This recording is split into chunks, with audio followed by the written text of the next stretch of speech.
dënimin e datës 17, data 17 shkurt.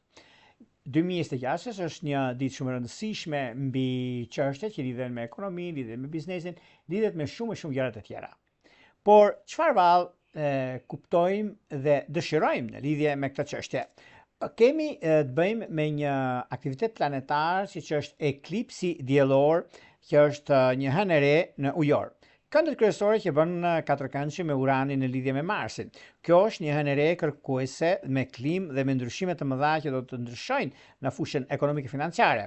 Eklipsi diellor na shtyn të bëjmë ndryshime dhe të vendosim qëllime të reja, por duhet të shmangnim vendimet në nisjet e nxituara. Ajo që bën, gjithashtu ka të bëjë shumë me çështjet që kanë lidhen shumë me skena të ndryshme globale, me çështjet politike, sociale e kështu me radhë. Ajo që kemi të bëjmë prek Demin, Akrepin, Luanin, Ujorin të 10 diçit të tretë ose ata që kanë ascendente në këto shenjë.